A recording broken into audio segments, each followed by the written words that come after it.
Ya, baik kita mulai untuk malam ini. Bismillahirrahmanirrahim. Assalamualaikum warahmatullahi wabarakatuh. Alhamdulillahirabbil alamin. Wassalatu wassalamu ala asrafil anbiya'i wal mursalin sayyidina Muhammadin wa ala alihi wa sahbihi ajmain. Subhanaka la ilma lana illa ma 'allamtana innaka antal alimul hakim. Rabbi shrah li sadri wa yassir li amri wa hlul 'uqdatam min lisani yafqahu qawli, amma ba'du. Ya, alhamdulillah, puji dan syukur kehadirat Allah Subhanahu wa taala, pada malam hari ini kita bisa melanjutkan kuliah kita, yaitu kuliah kajian tafsir Nusantara. Salawat dan salam tidak lupa kita aturkan kepada junjungan alam Nabi besar Muhammad sallallahu alaihi wasallam yang telah memberikan bimbingan terbaiknya kepada kita sehingga kita bisa merasakan nikmat Islam, nikmat iman dan nikmat yang lainnya. Baik, kawan-kawan semua, insya Allah pada malam hari ini kita akan melanjutkan terkait tentang mata kuliah kita, yaitu mata kuliah tafsir Nusantara. Dan insya Allah pada malam hari ini kita akan membahas tentang tafsir Al-Ibris, salah satu kitab yang tentu ini adalah kitab karya ulama Nusantara kita, yang tentu ini adalah karya yang ditulis oleh Kiai Bisri Mustafa. Kalau kita lihat dari nama ini menunjukkan bahwa beliau tentu adalah orang Jawa ya, orang Jawa. Dan banyak lagi banyak lagi mufasir yang tentu itu adalah mufasir yang cukup terkenal di Nusantara, dan salah satunya adalah beliau. Karena pertama, ini adalah bentuk kecintaan beliau terhadap bangsanya atau terhadap daerahnya, sehingga tulisan ini muncul. Karena memang fenomena penafsiran Al-Quran di Indonesia bukan langsung terjadi secara menyeluruh ya terhadap ayat-ayat Al-Quran, tetapi ada beberapa yang telah menulis, sebagaimana di pembukaan kita kemarin itu ada yang menulis hanya tafsir surat Al-Kahfi. Nah, tahapan-tahapan ini memang menjadi langkah awal, pijakan awal, dan masing-masing memiliki keunikan-keunikan dalam penafsiran yang terjadi di Indonesia. Bahkan kalau berbicara tentang ciri khas dari tafsir sebelumnya yang identik dengan tafsir yang dipadukan dengan Al-Quran, tetapi pada sisi lain seorang mufasir yang terdapat di dalam hazanah penelitian atau hazanah perkembangan tafsir itu juga tidak terlepas dari bagaimana melihat situasi kondisi, termasuk di Indonesia yang saat itu memang digemari oleh para sufi ya, para sufi, yang tentu para sufi ini ketika menyampaikan pesan Al-Quran itu butuh perenungan terdalam, sehingga dia bisa menuliskan Al-Quran secara jelas dan secara nyata. Baik, tanpa memperpanjang penjelasan, nanti sambil nanti pemateri akan memberikan materinya kepada kita, nanti kita diskusi panjang dan lebar ya terkait tentang apa saja yang mungkin ada yang pernah dibaca dari penafsiran lain atau dari catatan-catatan lain, nanti kita bahas di dalam diskusi. Baik kawan-kawan semua, insya Allah pada malam hari ini materi kita yaitu saudara Abdi Zikri, kemudian Muhammad Abdul dan Mutawakil, insya Allah akan membahas tentang tafsir Al-Ibris ya. Kepada ketiga mahasiswa atau ustadz yang akan presentasi ini, saya persilahkan untuk mempresentasikan apa yang sudah dikaji dari baik itu dari jurnal yang sudah saya bagikan atau dari luar, karena jurnal itu hanya sebagai pijakan awal Kalau ada tambahannya bisa dibaca dari jurnal-jurnal yang lain, yang tentu itu jurnal-jurnal ini akan saling melengkapi satu dengan yang lainnya. Ya, kepada kawan-kawan semua yang presentasi, waktu dan tempat kita kasih kesempatan.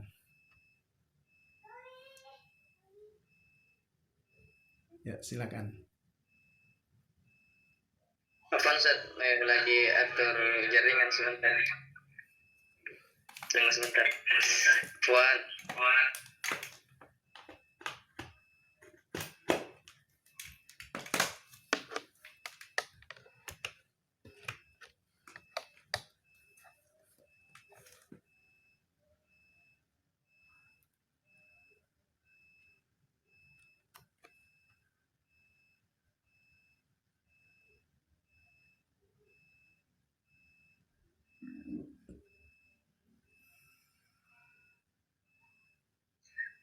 Bismillahirrahmanirrahim. Assalamualaikum warahmatullahi wabarakatuh. Waalaikumsalam warahmatullahi wabarakatuh. Alhamdulillahil karimir rahman, 'allamal Qur'an, khalaqal insan, 'allamahul bayan. Asyhadu an la ilaha illallah wa asyhadu anna Muhammadan 'abduhu wa rasuluhu la nabiyya ba'da. Subhanaka la ilma lana illa ma 'allamtana innaka antal alimul hakim. Allahumma ati nufusana taqwaha wa zakkiha anta khairu man zakkaha anta waliyuha wa maulaha. Rabbi zidna ilma warzuqna fahma. Puji dan syukur dan lupa pula kita ucapkan kehadirat Allah Subhanahu wa Ta'ala, yang mana Allah mesti memberikan segala nikmatnya kepada kita semua sehingga kita bisa berkumpul dalam online ini dalam perkuliahan kajian ilmu tafsir Nusantara. Salawat beriring salam tidak lupa pula kita kirimkan kepada Nabi besar kita Muhammad sallallahu alaihi wasallam. Allahumma sholli ala Muhammad wa ala ali Muhammad. Semoga dengan selalu berselawat kepada beliau kita bisa mendapatkan syafaatnya di yaumil mahsyar nanti. Amin amin ya rabbal alamin. Baiklah, kami dari kelompok 1. Apakah terlihat PPT-nya? Udah. Kami dari kelompok 1, yaitu materinya Tafsir Al-Ibris dengan dosen pengampu Ustadz Budi Suhartawan MA. Kita doakan dosen kita agar selalu diberi kesehatan oleh Allah Subhanahu wa Ta'ala, selalu diberikan kesabaran dalam mengajar kita, dan selalu dilancarkan segala aktivitasnya, baik beliau dan keluarga beliau. Amin ya rabbal alamin. Presenter di sini yaitu kelompok 1 terdiri dari saya sendiri Abdi Zikri dan Muhammad Abdul dan Mutawakil. Yang selanjutnya kami langsung mulai. Yang pertama, Bisri Mustafa adalah ahli penafsiran dan karya-karyanya.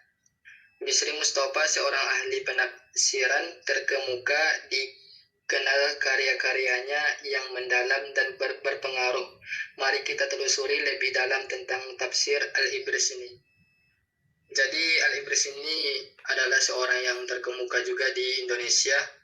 Banyak karya-karyanya yang dijadikan rujukan oleh orang-orang di Indonesia, bahkan di dunia.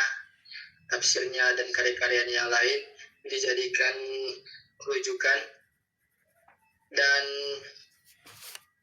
tafsirnya itu nama lengkapnya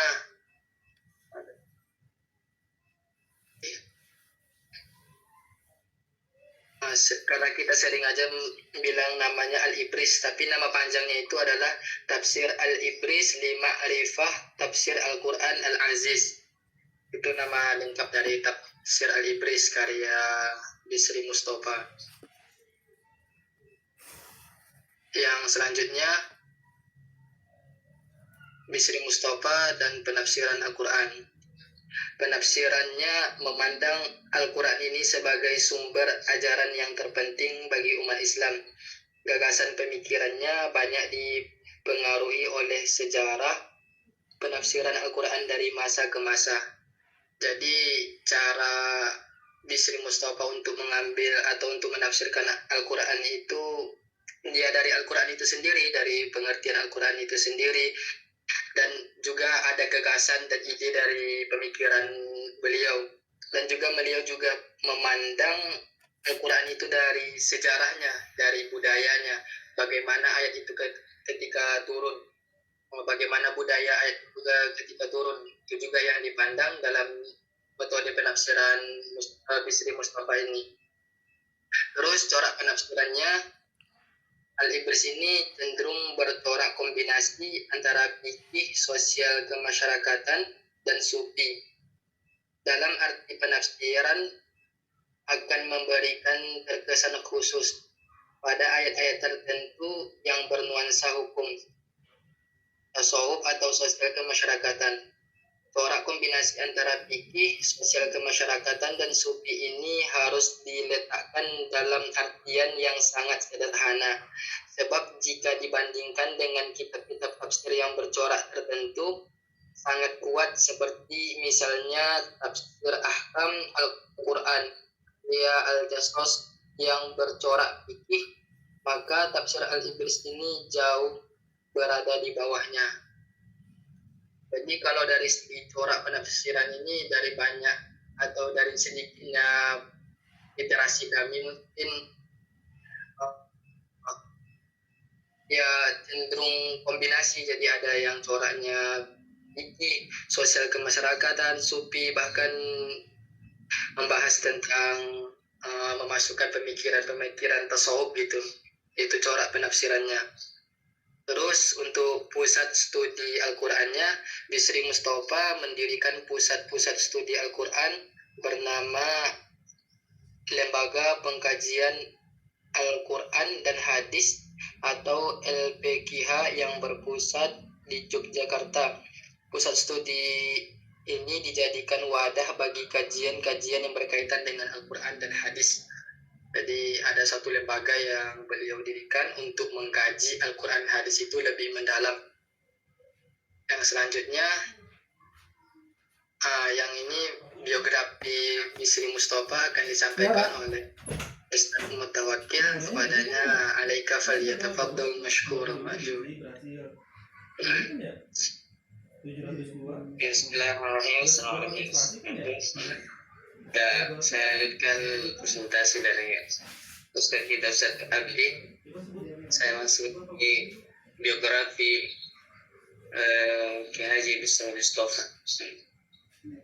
Nama lengkap beliau adalah Kiai Haji Bisri Mustafa atau dipanggil Mas Hadi. Nah, di waktu kecil Kiai Haji Bisri Mustafa dipanggil Mas Hadi. Dan setelah beliau pergi ke Makkah untuk haji, maka disitulah diganti namanya menjadi Bisri Mustafa.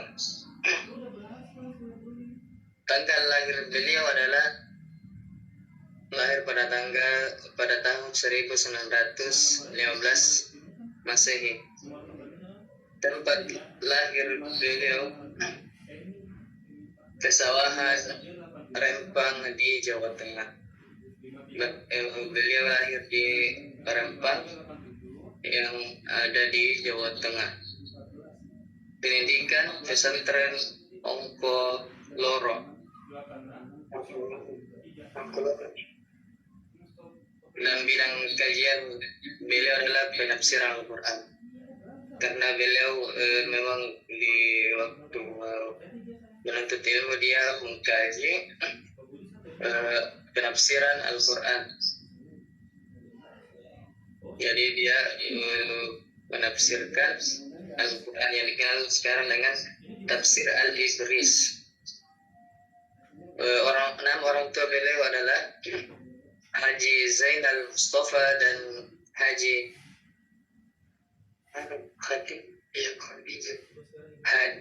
Khadijah.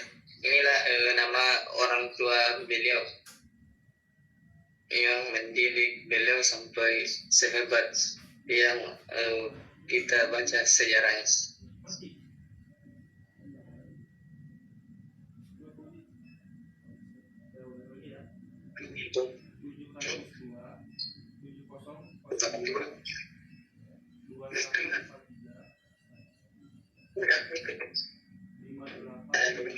selesai. Dan banyak lagi sejarah-sejarahnya yang kita sampaikan. Di waktu kecil, Bisri Mustafa belajar ilmu agama dan mendalami ilmu keislaman di pesantren Kasingan Rempang. Yang pemimpin pesantren yang tempat Bisri Mustafa menuntut ilmu yakni Kiai Haji Khalil Harun.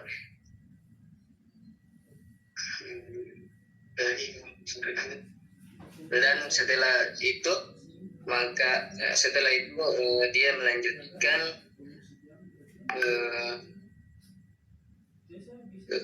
menuntut ilmunya ke Mekah sejak 1936. Guru-gurunya selama mukim di sana antara lain Kiai pertama Kiai Bakir, kedua Syekh Umar Hamdan Al-Maghribi, ketiga Syekh Maliki, yang keempat Syekh Amin, lima adalah Syekh Hasan Musyas dan Kidul Abdul Muhaimin. Itulah Haji Bisri Mustafa menuntut ilmu setelah dia menuntut ilmu di pondok dan melanjutkan pendidikannya ke Arab Saudi. Yang saya sebutkan tadi itu adalah guru-guru dari Kiai Haji Bisri Mustafa. Dan setelah selesai dalam pembelajarannya di Mekah dan dia kembali, dan Haji Bisri Mustafa ini dikenal dengan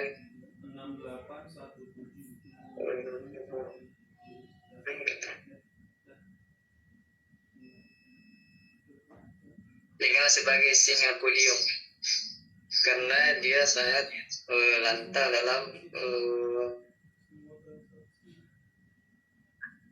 membicarakan sebuah tema.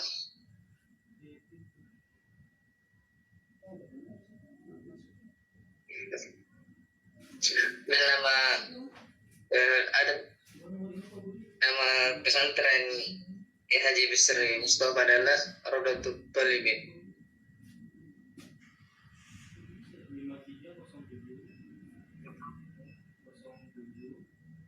Dan selain mengajar dan beliau juga berpolitik, dia juga masuk di organisasi partai Masyumi, dan Masyumi itu bekerjasama dengan NU pada saat itu.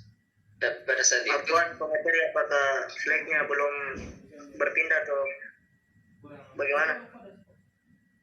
Slide-nya masih itu, kami kan ini penjelasan yang lebih jelas. Ini yang poin-poinnya aja ditulis di penting. Iya.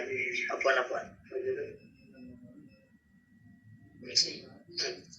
Dan dia masuk dalam dunia politik di Partai Masyumi, dan setelah NU sama Masyumi enggak sama lagi, maka dia di NU.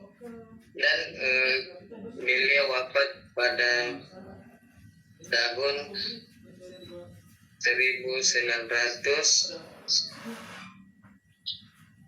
Februari tahun 1977, dan usia beliau adalah 62 tahun. Beliau dimakamkan di Rempang, Jawa Tengah. Itulah biografi Kiai Haji Bisri Mustafa. Dan baiklah, tadi itu sedikit penjelasan dari Akil tentang biografi Bisri Mustafa.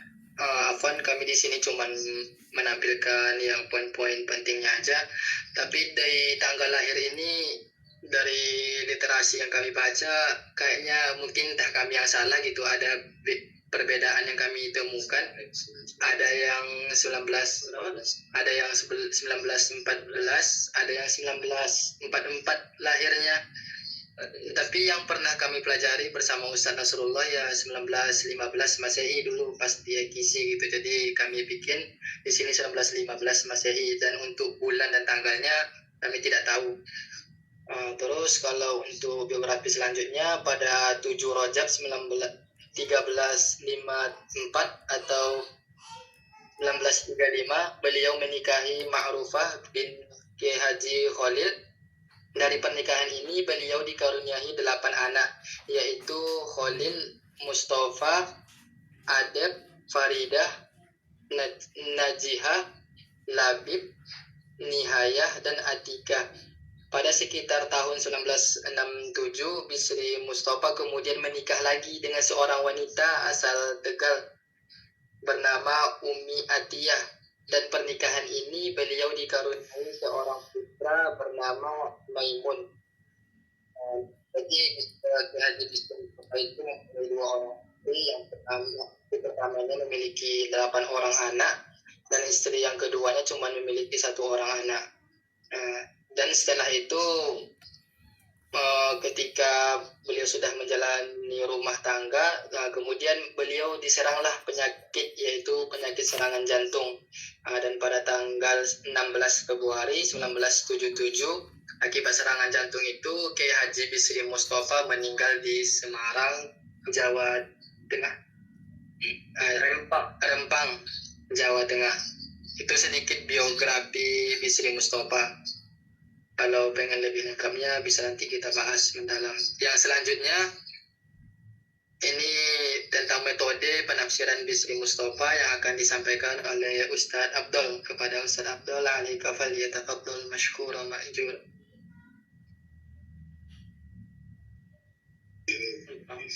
Bismillahirrahmanirrahim.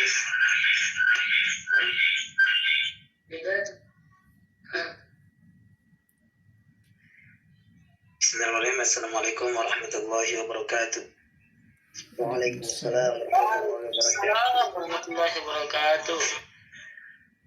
Pertama-tama terima kasih atas kesempatan yang telah diberikan oleh Ustaz Abdi Zikri. Baik, di sini kami akan melanjutkan presentasi terkait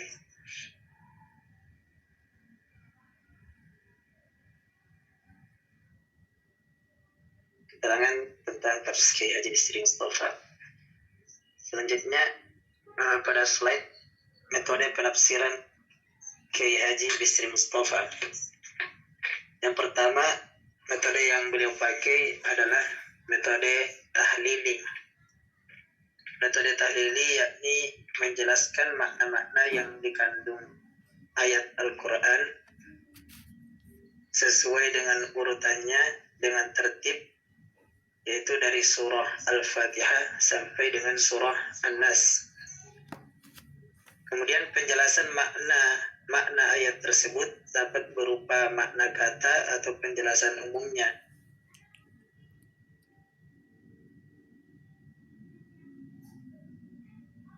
Sesuai dari Nabi, sahabat maupun tabi'in. Yang ingin kami tambahkan terkait metode penafsiran Kiai Haji Bisri Mustafa, bahwasanya di dalam kitab beliau itu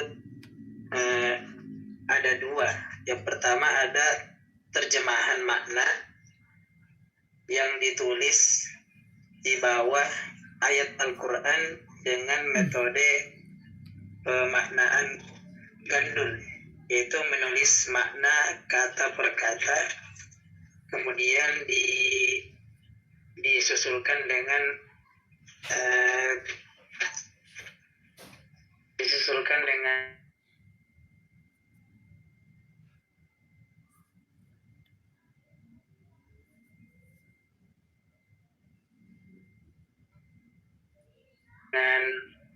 fungsinya, apakah dia sebagai fa'il, fi'il ataupun maf'ul. Metode tahlili. Adapun metode tahlili yang dipakai oleh Kiai Haji Bisri Mustafa itu seperti yang telah disebutkan tadi, namun beliau sangat meringkas penafsiran beliau terhadap ayat-ayat yang sudah jelas maknanya, maka beliau cuma menafsirkan sesuai dengan kontekstual ayat yang beliau tafsirkan. Kecuali terhadap ayat-ayat yang membutuhkan penjelasan yang lebih panjang, maka baru beliau menambahkan beberapa keterangan, baik itu tafsir dari ayat lain ataupun hadis dari Rasulullah SAW ataupun perkataan dari para sahabat dan para tabi'in. Tetapi kita garis bawahi bahwa beliau berusaha meringkas penafsiran beliau, sehingga dikatakan bahwa tafsir Al-Ibris ini tafsirnya sangat paralel dengan ayat yang ada dalam Al-Quran. Jadi ketika menafsirkan satu halaman, maka tafsirnya juga cuma satu halaman di samping ayat-ayat itu. Jadi tidak panjang, tidak lebih panjang daripada ayat yang ditafsirkan. Kemudian yang kedua, bisa dikatakan juga di sini memakai metode ijmali, karena itu tadi penafsirannya menguraikan Al-Quran dengan singkat dan global. Ya. Kemudian yang slide selanjutnya, kecenderungan penafsiran Kiai Haji Bisri Mustafa. Kiai Haji Bisri Mustafa cenderung menekankan pentingnya pemahaman kontekstual dalam penafsirannya. Ia menganjurkan untuk memahami latar belakang sejarah, budaya, dan sosial saat ayat-ayat diwahyukan. Yang pertama, kecenderungannya terhadap kontekstual. Penafsiran Kiai Haji Bisri Mustafa selalu mempertimbangkan konteks, waktu, dan tempat. Jadi sikon penulis sangat tergantung terhadap penafsiran tafsir Al-Ibris. Selanjutnya, kesepadanan. Beliau juga cenderung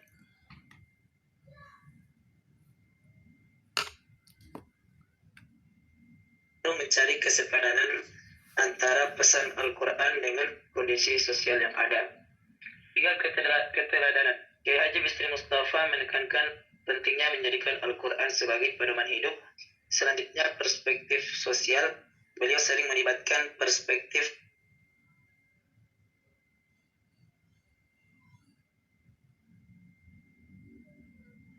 sosial dalam penafsirannya.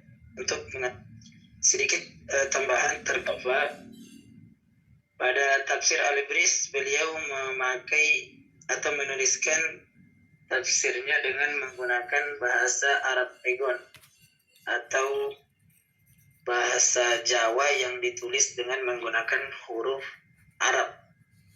Itu di situ alasannya yang pertama karena bahasa Jawa sendiri adalah bahasa kelahiran beliau yang mana beliau kuasai.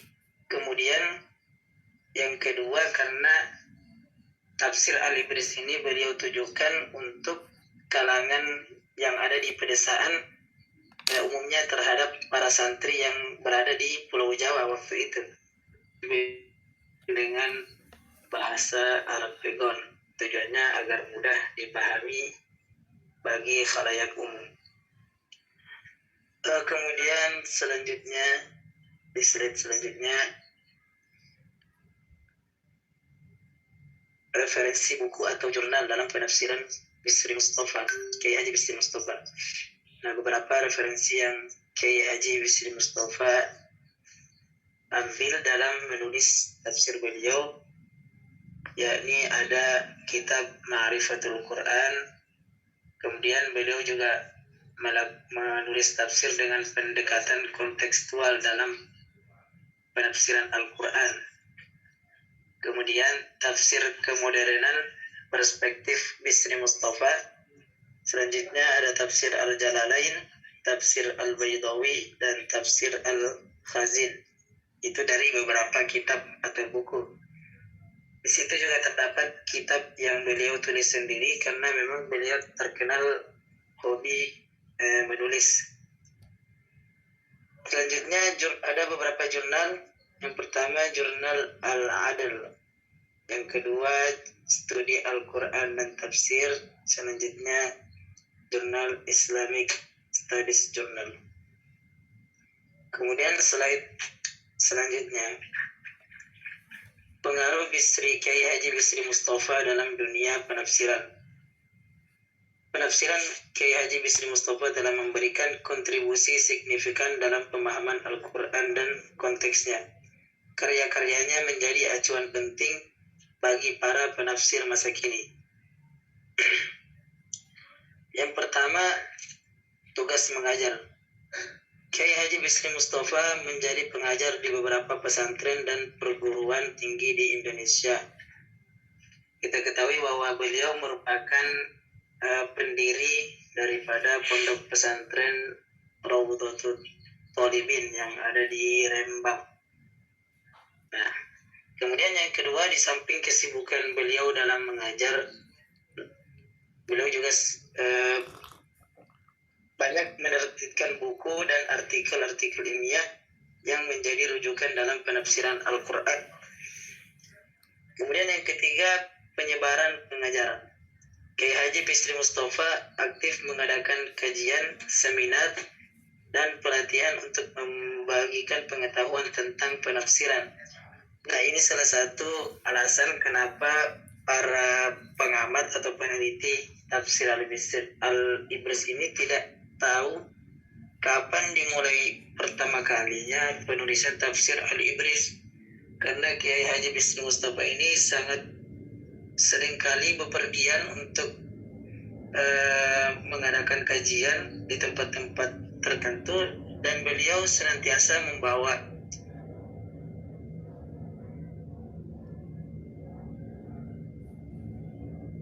secara pasti beliau meluangkan waktunya untuk menuliskan tafsir Al-Ibris. Jadi para pengamat tidak tahu kapan dimulai awal mulanya penulisan tafsir Al-Ibris. Selanjutnya di slide kesimpulan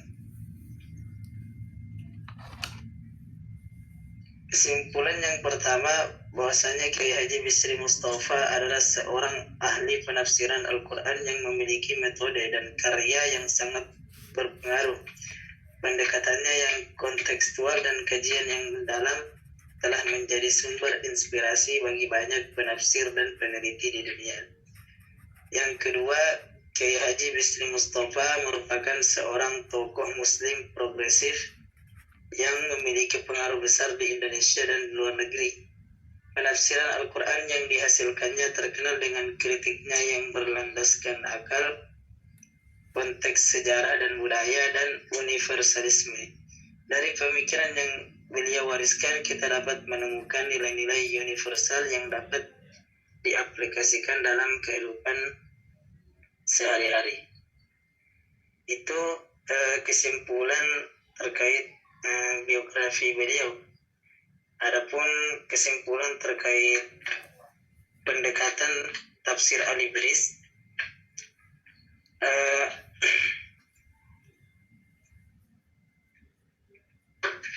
yang pertama, tafsir Al-Ibris karya Kiai Haji Bisri Mustafa disusun dengan menggunakan metode tahlili. Itu kesimpulannya, bahwa tafsir Al-Ibris disusun dengan menggunakan metode tahlili. Kemudian dari sisi karakteristik tafsir Al-Ibris sangat sederhana dalam menjelaskan kandungan ayat Al-Quran. Pendekatan atau corak tafsirnya tidak memiliki kecenderungan dominan pada satu corak tertentu.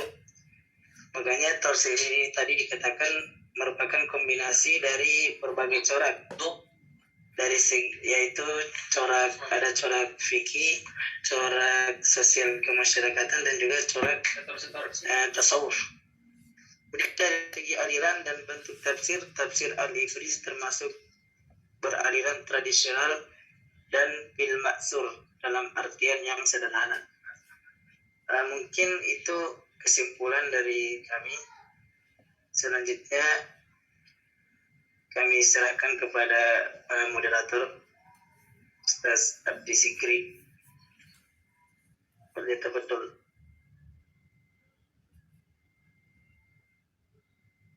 Oke, terima kasih kita ucapkan kepada Ustaz Abdul.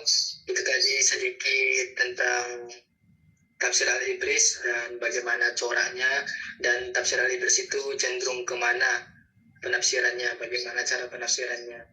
Sebenarnya banyak lebih luas lagi tentang penafsiran Al-Ibris ini, tapi karena kami mungkin kurang literasi juga, tadi kami baru membaca 2 jurnal, dan 2 jurnal itu sangat berbeda gitu. Jadi awalnya kami bingung juga untuk memasukkan slide-nya.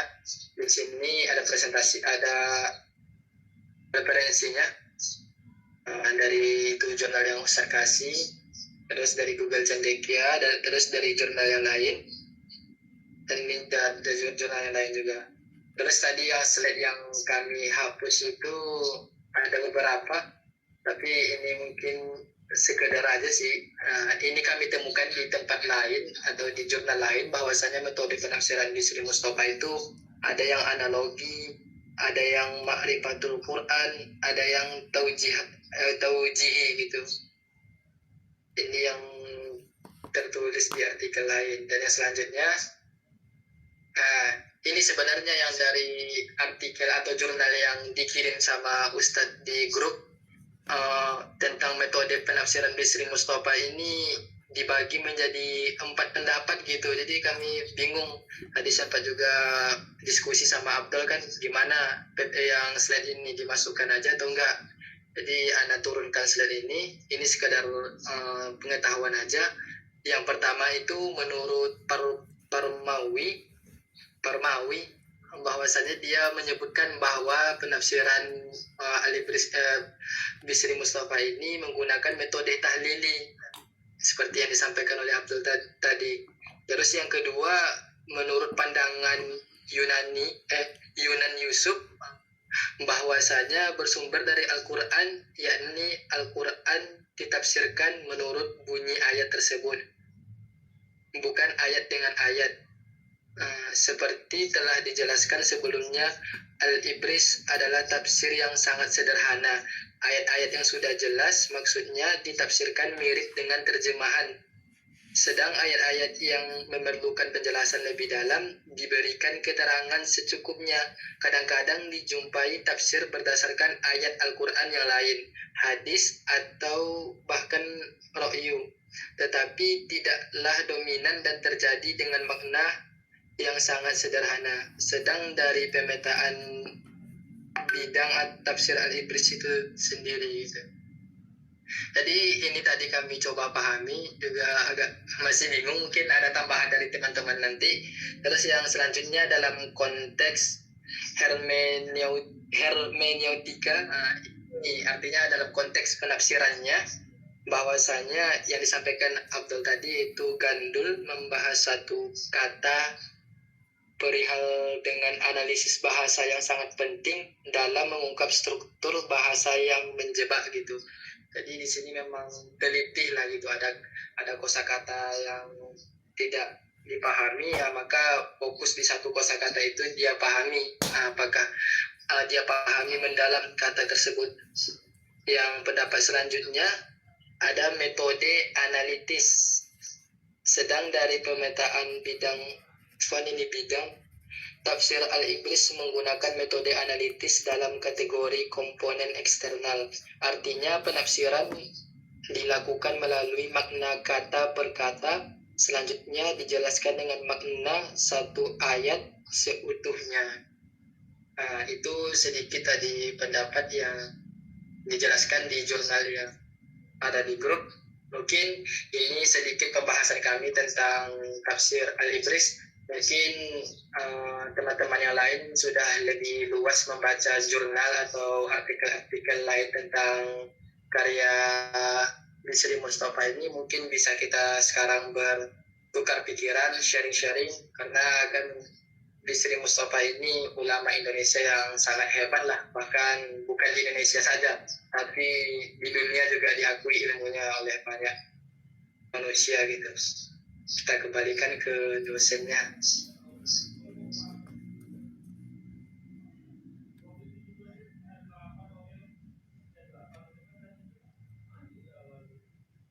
Ya, Terima kasih pemateri yang telah menyampaikan pemaparan terkait tentang tafsir Al-Ibris.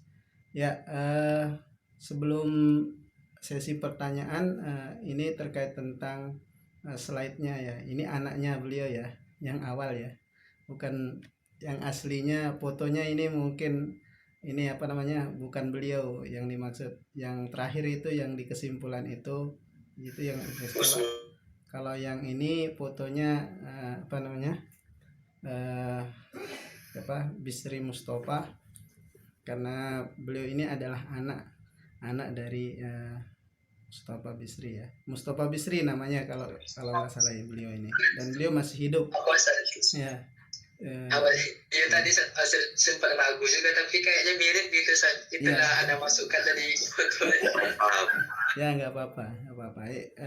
Fotonya ya, sebenarnya ini salah satu salah satu mungkin bagi ulama yang membolehkan foto itu, salah satunya adalah untuk menandai ini siapa gitu.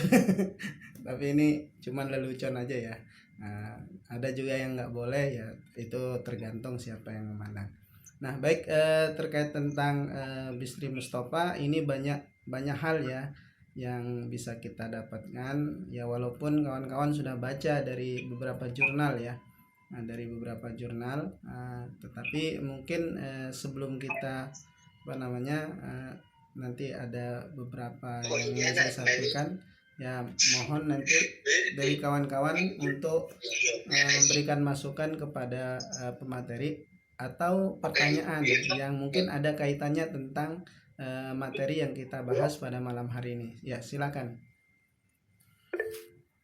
Ya, Nur Fadli Nurdin, silakan. Baik, apakah sudah terdengar jelas? Ya, jelas. Baik, bismillahirrahmanirrahim. Langsung saja saya ingin bertanya kepada materi, tapi sebelum itu saya ingin berterima kasih karena pada malam hari ini pemateri telah menyampaikan materi mengenai tafsir Al-Ibris itu sendiri. Jadi pertanyaan saya di sini, setelah kita amati dan dengarkan penjelasan dari pemateri tadi bahwasanya tafsir Al-Ibris ini dia ketika kita lihat dari coraknya, dia beragam coraknya, mulai dari fikih, apalagi sosial kemasyarakatan, tasawuf dan sebagainya. Jadi pertanyaan pertama, apakah tafsir ini ditulis oleh pengarang kitabnya karena melihat pada waktu itu memang orang-orang di lingkungan tersebut membutuhkan ilmu tersebut sehingga beliau menulis tafsir Al-Ibris ini? Karena kita lihat tadi juga tafsir ini kan dibuat menggunakan bahasa Jawa, otomatis ini seperti khusus gitu buat masyarakat Jawa pada waktu itu mungkin. Apakah bisa dipahami pemateri? Mau diulang? Bisa. Syukran. Oke, kepada saudara Abdul mungkin bisa lebih duluan menjawab. Silakan dilanjutkan dulu. Afwan, berdasarkan sebelumnya terima kasih kepada saudara Fadli Nurdin, Masya Allah telah menyimak presentasi kami dan bertanya. Terima kasih. Kami coba menjawab di sini. Kalau menurut slide tadi kan ada itu yang kecenderungan penafsiran Bisri Mustafa. Terus pertanyaan tadi, kenapa penafsiran Bisri Mustafa ini memiliki banyak corak? Itu ada mulai dari fikih, sosial kemasyarakatan, dan budayanya juga. Dan di sini ada yang menyebutkan bahwasannya ketika menafsirkan penafsiran tersebut, Kiai Haji Bisri Mustafa itu menafsirkan dengan kontekstual.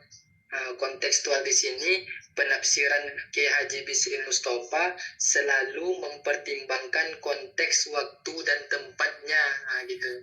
Jadi Kiai Haji Bisri Mustafa ini menyesuaikan, kan karena Kiai Haji Bisri Mustafa ini suka melakukan perjalanan. Jadi ketika beliau dalam perjalanan itu, beliau juga menulis gitu, dan kebiasaan beliau ketika di perjalanan itu pasti membawa kertas dan pena atau buku dengan pena gitu. Jadi di mana tempatnya dan di mana waktunya, mungkin itu yang melatar belakangi sehingga mengakibatkan banyaknya corak dari penafsiran Kiai Haji Bisri Mustafa tersebut gitu.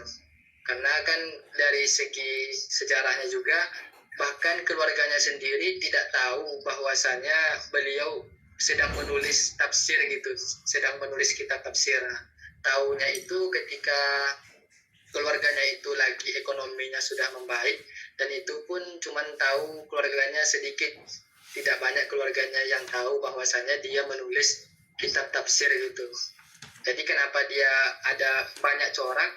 Karena yang melatar belakanginya itu karena konteks, waktu, dan tempatnya gitu. Gimana saudara Mufadli? Itu dari saya. Gimana dari saudara Abdul Mutawakil, apakah ada tambahan? Kami persilakan. Oh ya, kepada Abdul ada tambahan? Oh, sebelum kita beralih ke Irzan.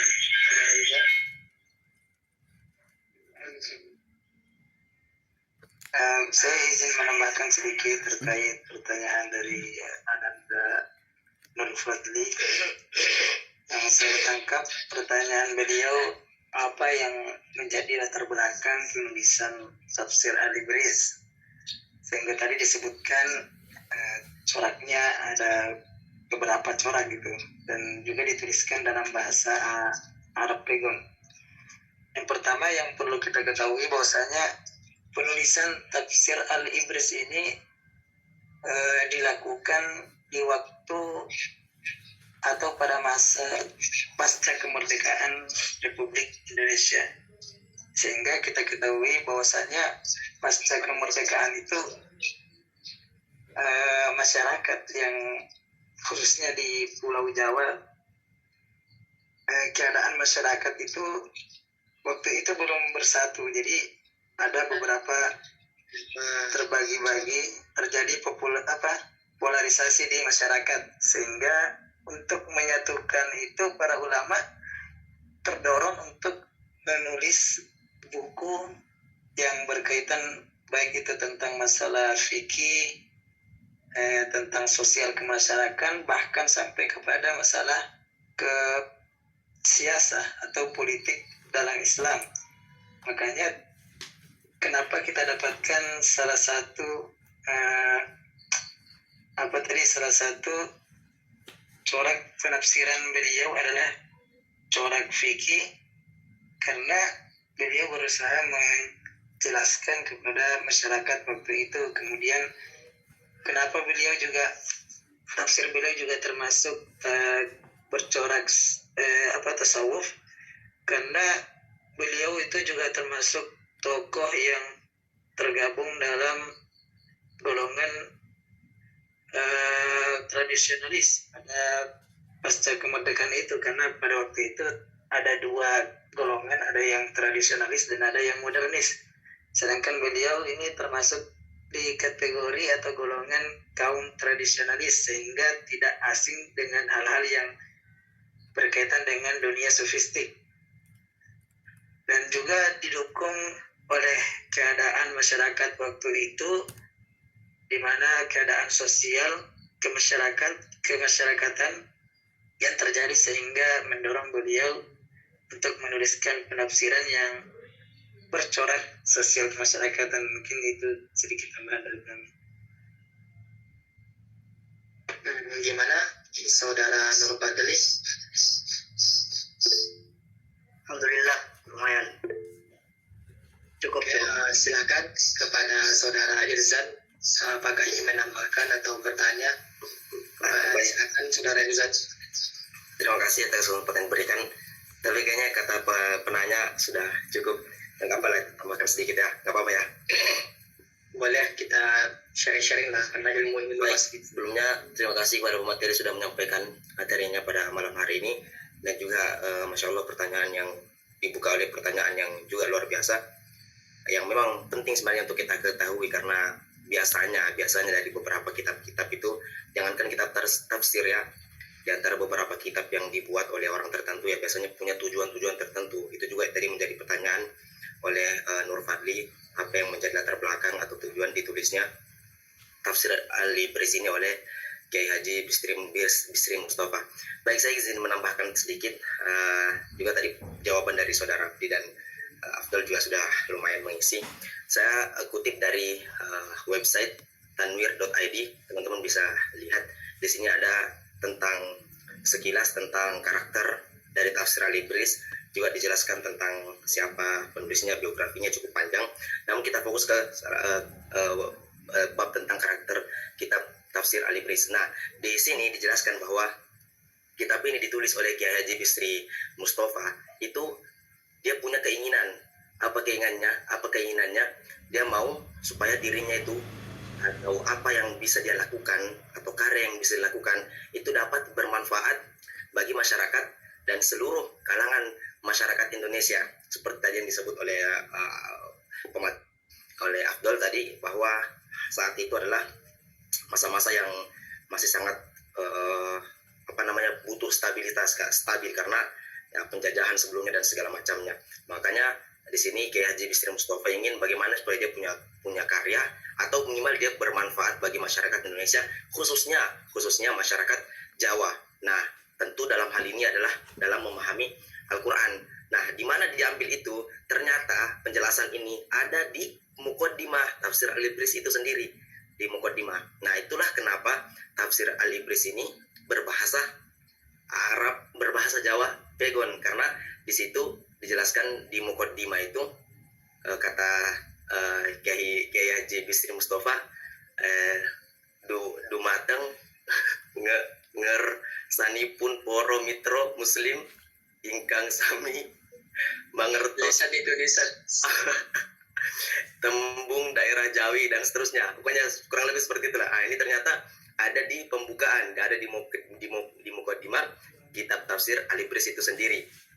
Kemudian selain itu, alasan Kiai Haji Bisri Mustafa menulis kitab Al-Ibris ini juga karena menulis kitab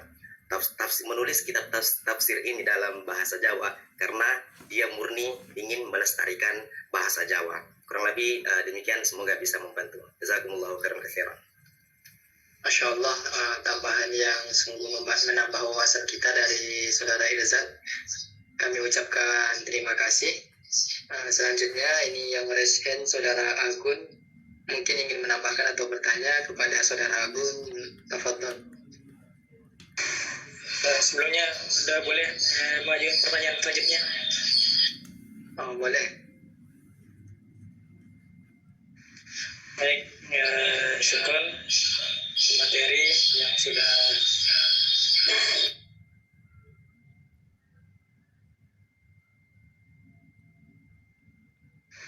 syukur kepada pemateri yang sudah menyampaikan tentang penafsiran dari Kiai Haji Bisri Mustafa yang kita kenal sebagai tafsir Al-Ibris. Dari sebagian besar apa yang disampaikan, ada beberapa hal yang kami tangkap, termasuk salah satunya penafsiran yang sangat sederhana dari tafsir Al-Ibris itu sendiri. Nah, yang ingin saya tanyakan,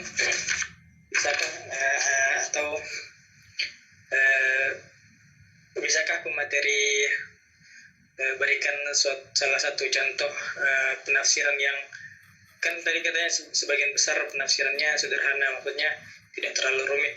Bisakah pemateri berikan sedikit contoh tentang sederhananya, maksudnya mungkin tadi kan yang kata sederhananya kan mungkin banyak bisa dipahami oleh orang banyak. Nah, sesederhana apa maksudnya seperti itu sih? Sesederhana apa penafsiran dari Kiai Haji Bisri Mustafa dari contoh penafsiran beliau?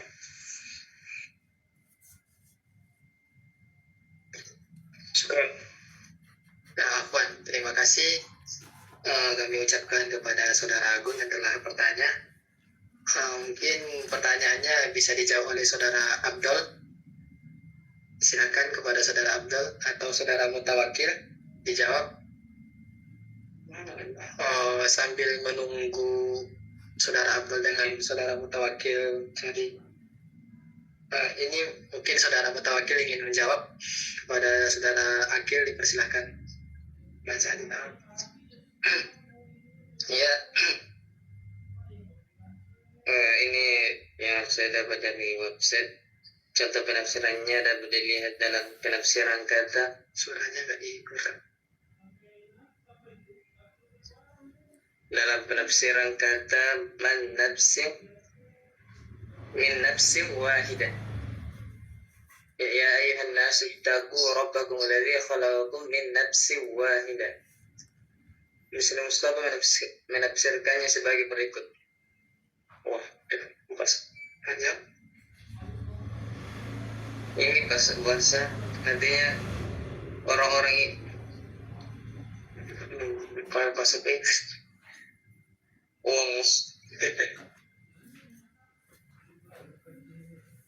Atau langsung aja artinya itu. Artinya orang-orang Islam masa awal ketika merawat anak yatim perempuan yang kebetulan bukan mahram, seumpama anak dan saudara. Kebanyakan dinikahi juga ketika itu, sampai banyak terjadi fenomena ada yang mempunyai istri 8 atau 10 ketika ayat nomor 2 turun.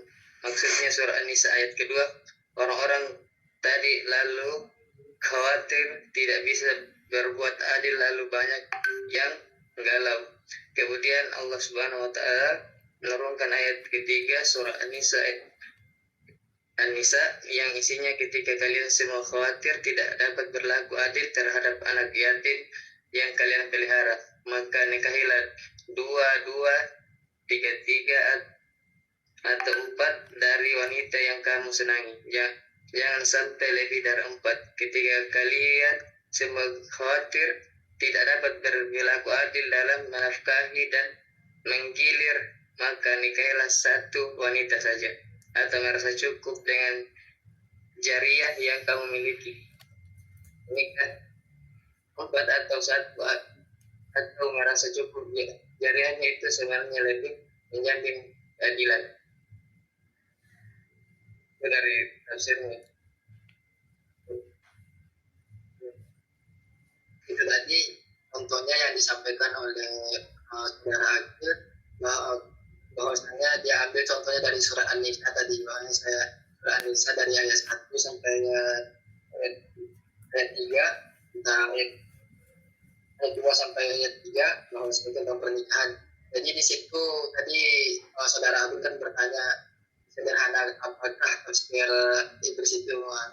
Jadi di situ dijelaskan tadi seperti yang disampaikan oleh Abdul, bahwasanya langsung menyebutkan artinya, dan dari artinya tersebut disimpulkan sedikit kesimpulan, dan langsung dikorelasikan dengan ayat setelahnya. Apakah setelahnya ada larangan atau adakah perintah, langsung disambungkan ke ayat setelahnya.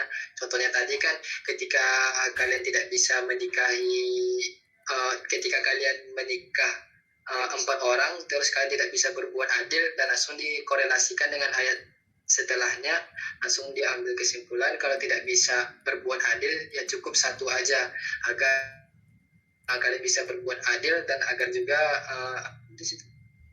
amal-amalnya bisa terlaksana, bisa amal jariahnya bisa terlaksana kepada keluarga atau istri gitu. Itu lebih kurangnya. Silahkan dari contoh yang lain.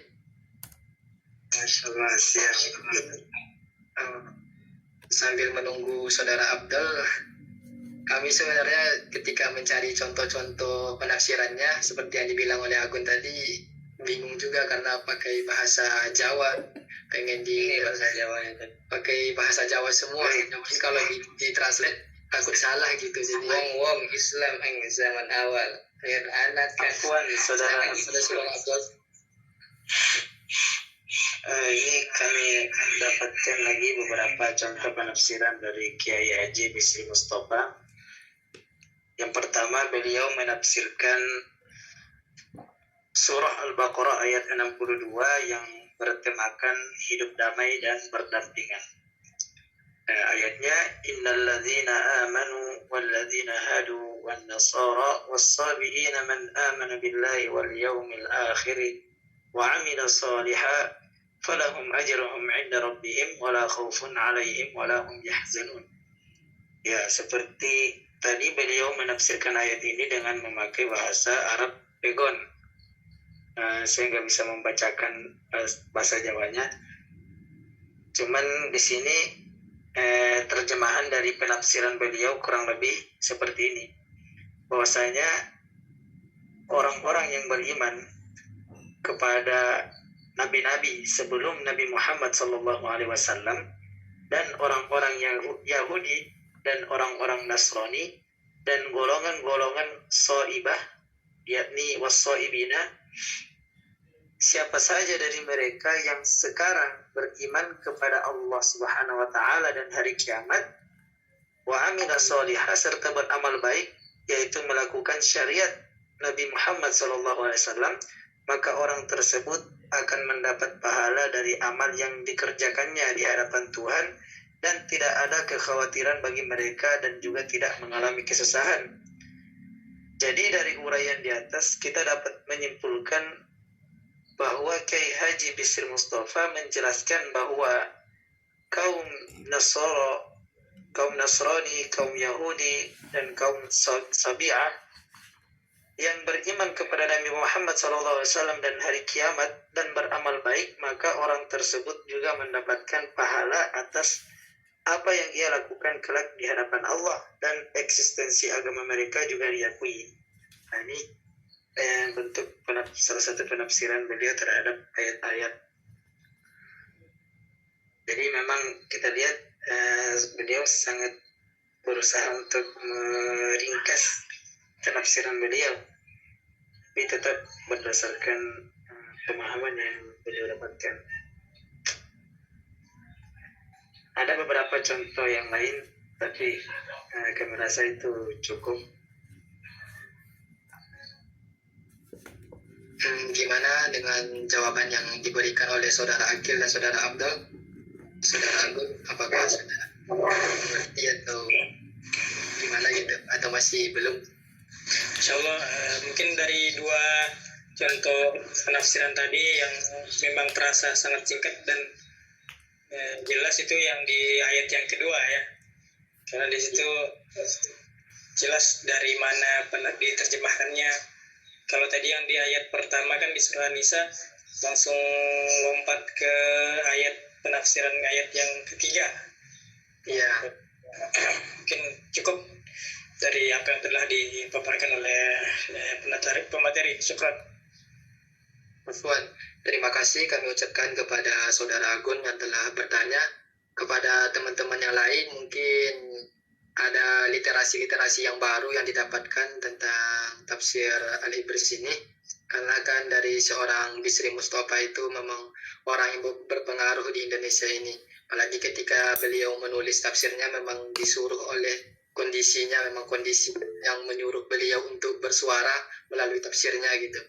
Mungkin ada pendapat lain atau hal-hal yang literasi yang keren lah gitu tentang bagaimana tafsirnya. Silakan yang ingin bertanya. Muhammad Akmal. Iya, Muhammad Akmal. Ada sekian tadi mau bertanya? Ya, izin bertanya. Oh, tafadhol. Baik, bismillah. Kepada saudara Abdi dan saudara kawan-kawan tadi yang telah menjelaskan presentasinya, dan cukup jelas juga bagaimana biografi beliau dan corak beliau dan contoh-contohnya juga. Yang mau saya tanyakan di sini, apakah coba berikan sistematika penulisan kitab ini, tata caranya gimana? Itu aja. Syukron. Assalamualaikum warahmatullahi wabarakatuh. Masya Allah, syukron kepada saudara Akmal yang telah bertanya. Ya, kami kembalikan lagi kepada saudara Abdul, mungkin bisa terlebih dahulu menjawab, atau saudara Mutawakil. Silakan.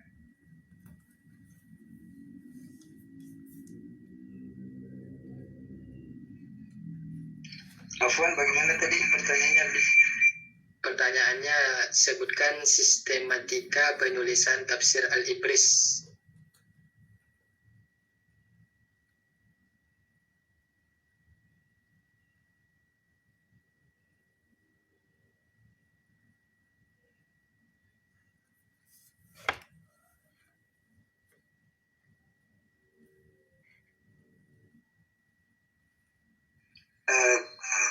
Kami mencoba menjawab sedikit terkait sistematika penulisan tafsir Al-Ibris. Tadi juga telah dipaparkan ketika sedikit.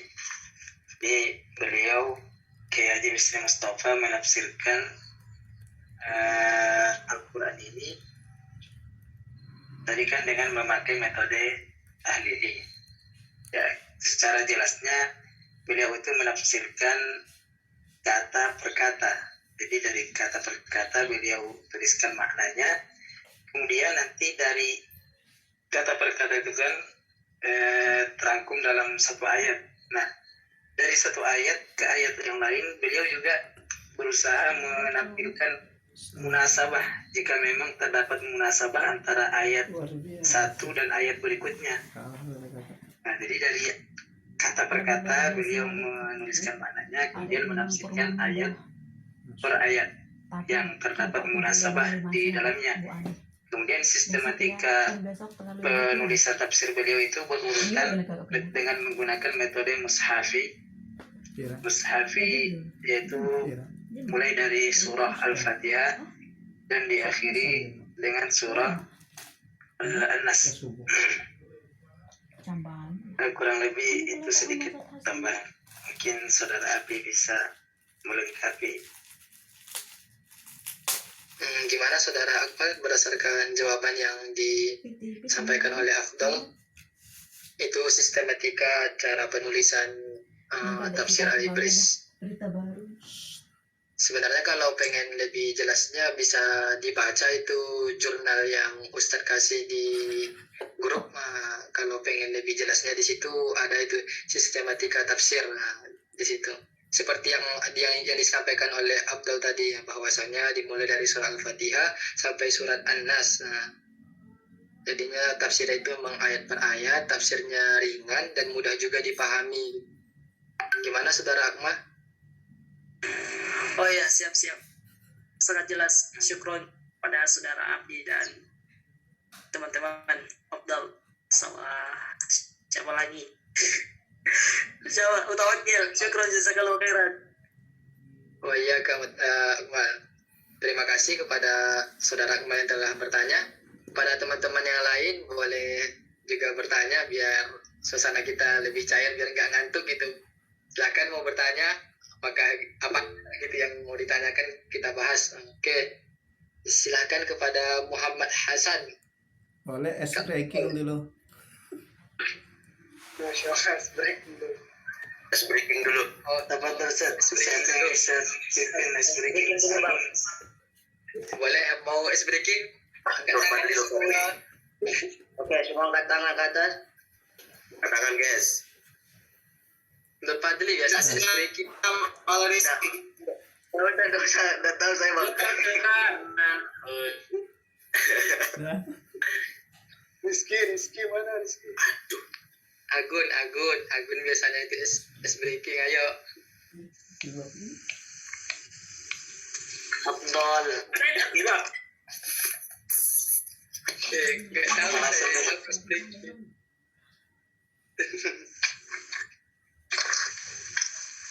Rizky.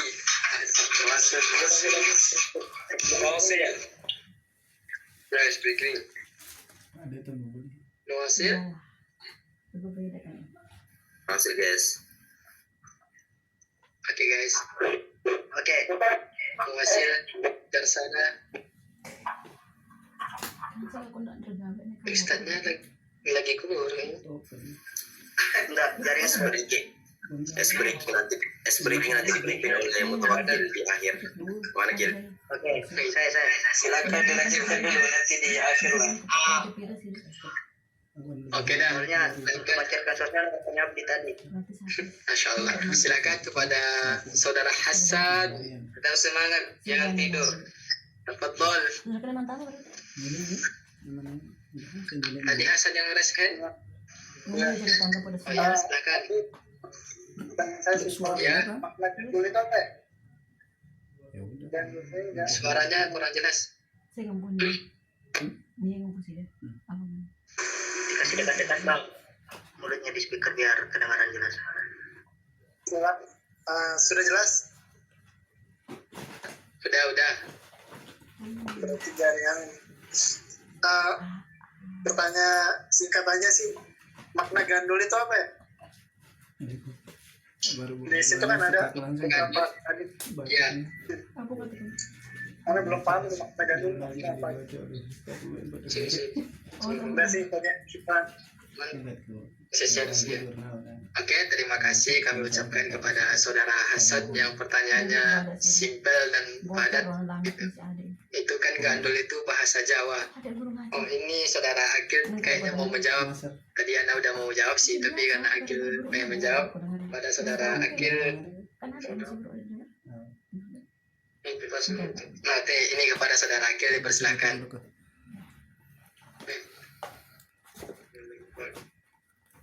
Simbol makna gandul dalam kedengaran.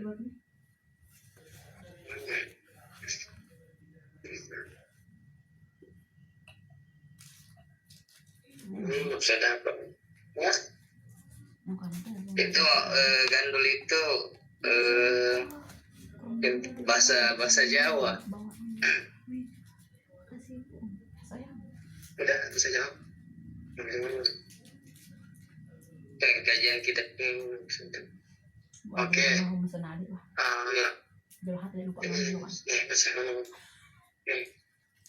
Ini saudara Akil yang akan jawab. Gandul adalah jenis tembung rangkep Udah bingung. atau kata ulang dari bentuk kata dasar yang berubah bunyinya. Ini yang kata dasar yang berubah bunyinya. Contoh gerusu artinya terburu-buru itu bahasa Jawanya. Mungkin itu arti kata gandul itu Muhammad Hasan, jadi perubahan itu kata dasar tapi berubah bunyinya. Contohnya kan tadi ada gurus-gurus, artinya buru-buru kan. Kalau bahasa Jawa itu ada kata-katanya yang mirip, jadi kalau diartikan ke bahasa Indonesia itu berbeda artinya gitu. Jadi kata ulang atau arti kata yang berbeda itu di dalam KBBI. Atau saudara Abdul kayak muka-muka orang Jawa Afwan, saya izin menambahkan saudara Andi dan saudara Mutawakil. Ya, Ustaz. Tadi saudara Hasan kan menanyakan apa yang dimaksud dengan pemaknaan gandul. Tadi kan saya sempat menyebutkan bahwasanya Kiai Haji Bisri Mustafa itu memaknai atau menerjemahkan Al-Quran dengan metode gandul. Kalau tadi mungkin disebutkan secara bahasa yakni dari bahasa Jawa. Kalau saya di sini ingin mengartikan metode gandul itu yakni metode penerjemahan di mana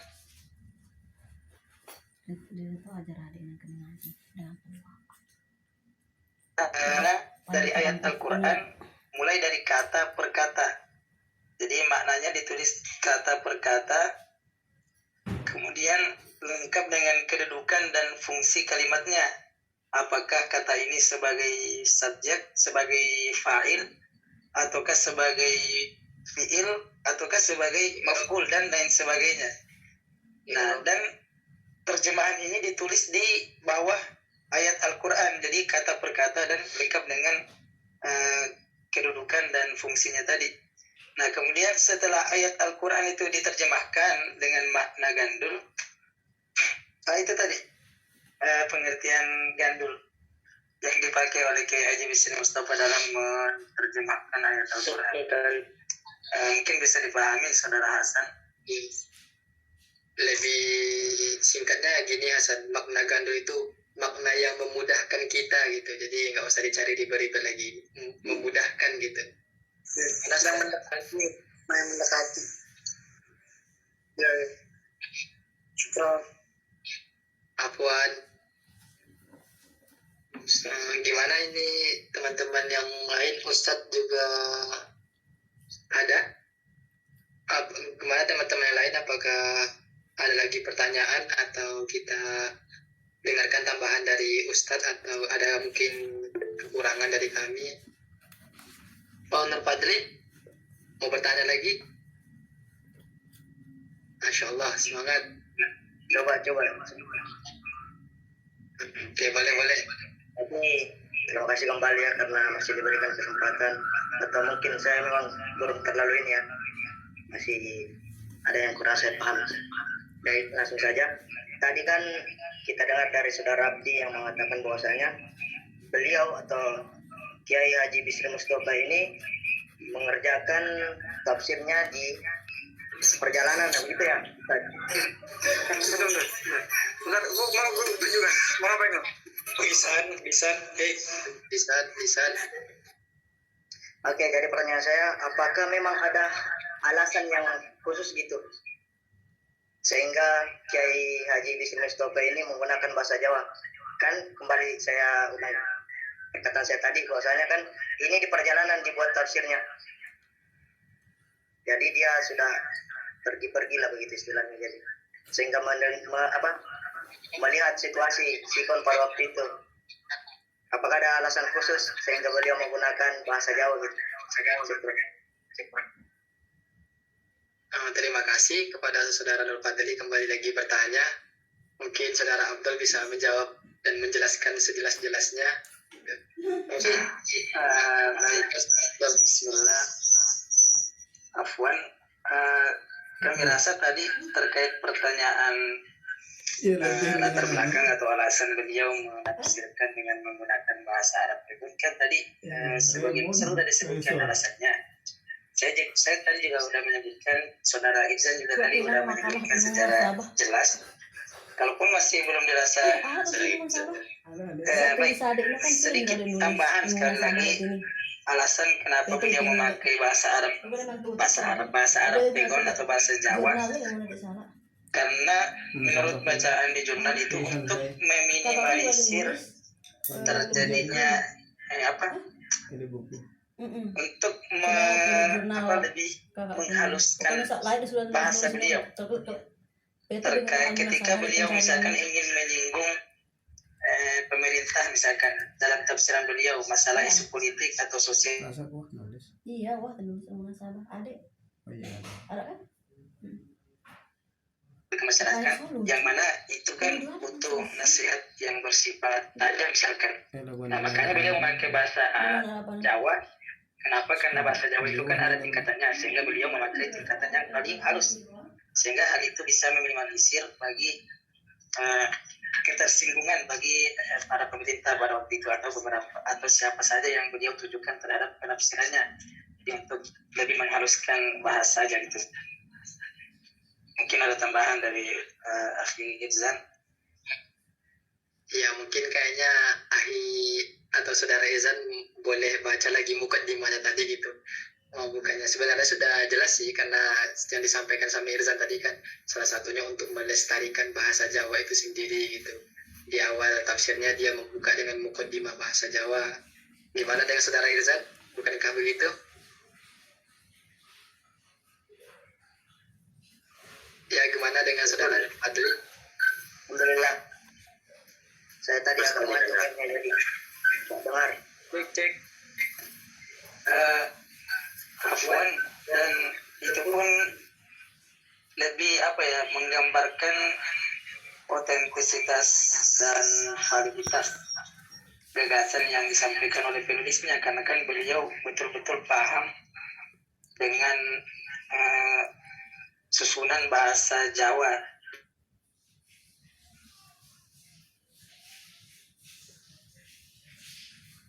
Bahasa Arab juga beliau paham, sehingga kita bisa menjamin keabsahan dari penafsiran beliau dengan menggunakan bahasa Jawa.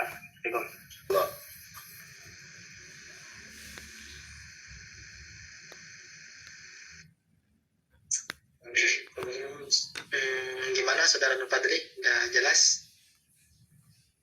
Ya, syukran. Jelas. Afwan, terima kasih kepada Saudara Nur Fadli. Selanjutnya kita kembalikan ke dosen pembimbing. Mungkin ada suatu hal yang belum kita bahas atau belum diketahui. Mungkin ada yang pengen disampaikan sama dosen atau Ustadz. Kepada Ustadz dipersilakan.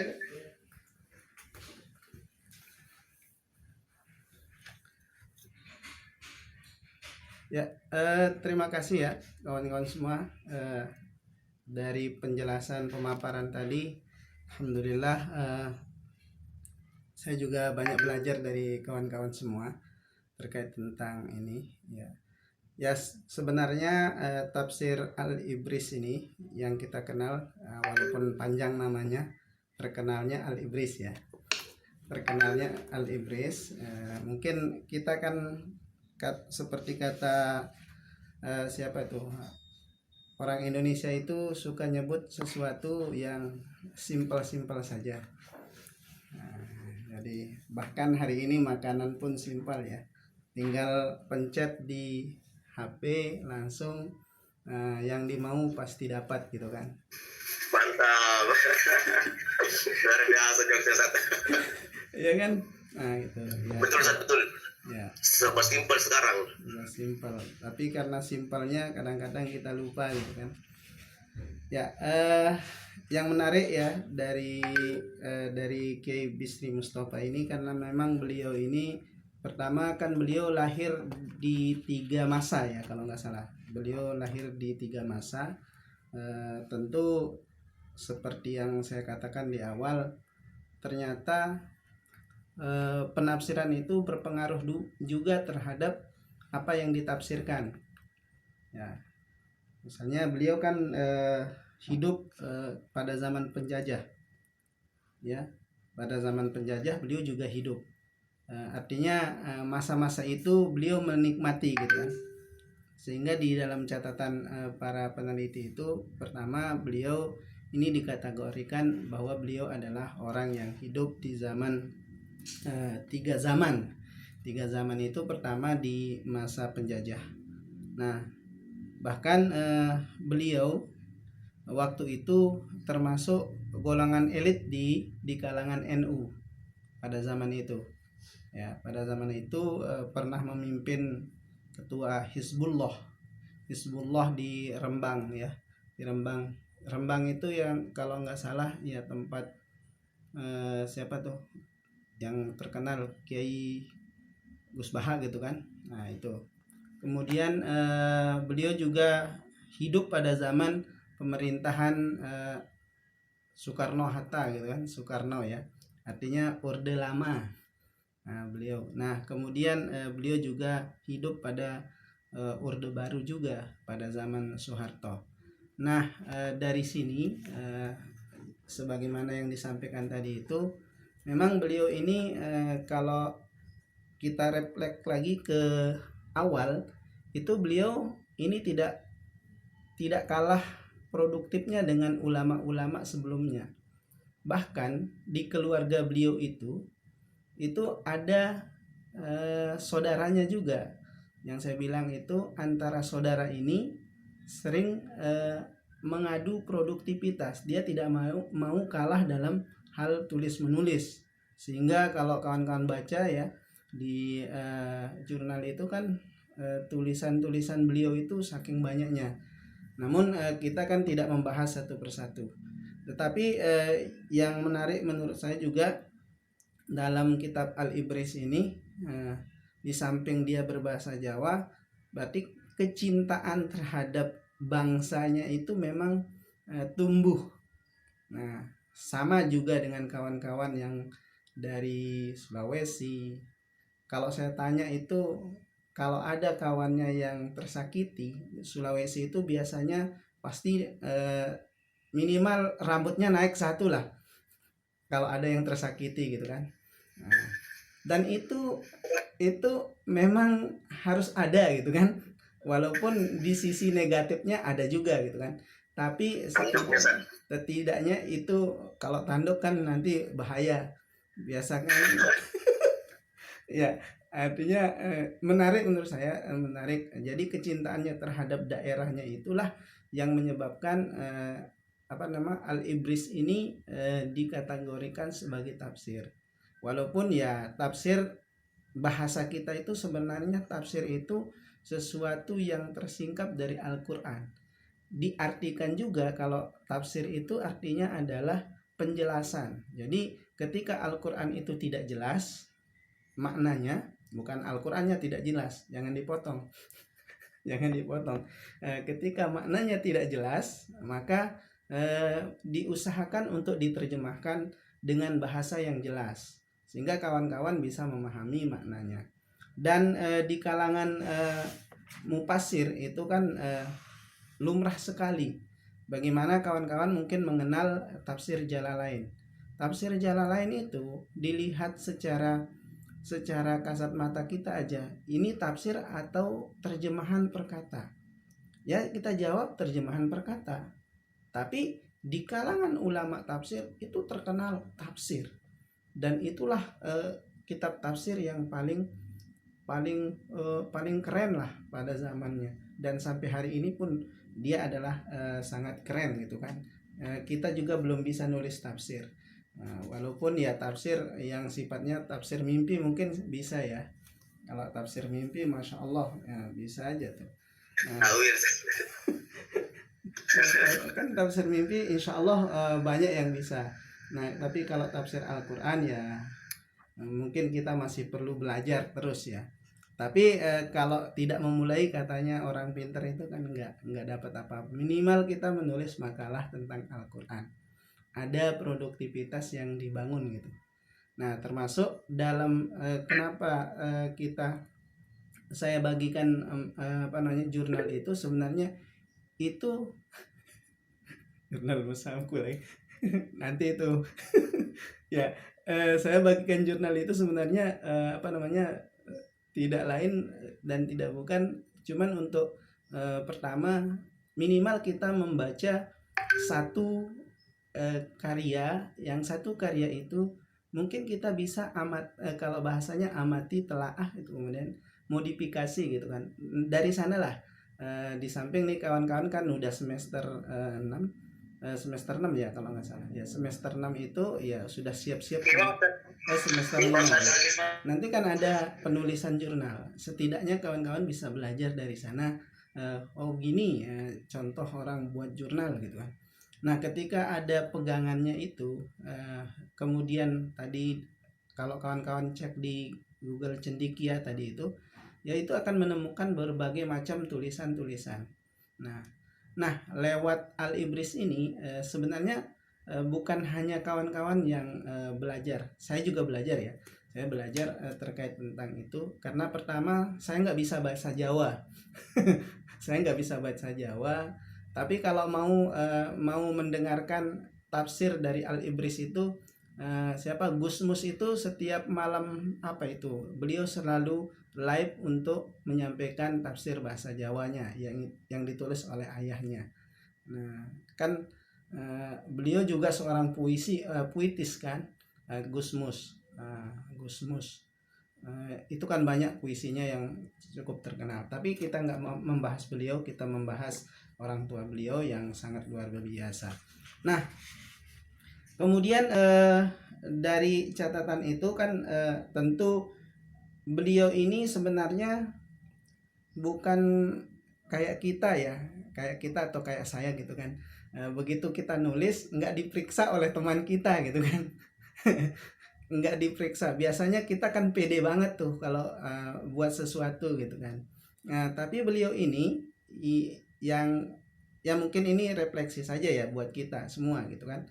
Beliau itu setiap tulisannya itu beliau selalu menyuruh temannya atau kiainya, termasuk anak dari Kiai Arwani yang awal itu Kiai Arwani gitu. Anaknya itu beliau kan ahlul Quran. Nah beliau selalu aja meminta pendapat ke beliau untuk membacakan kembali tafsirnya.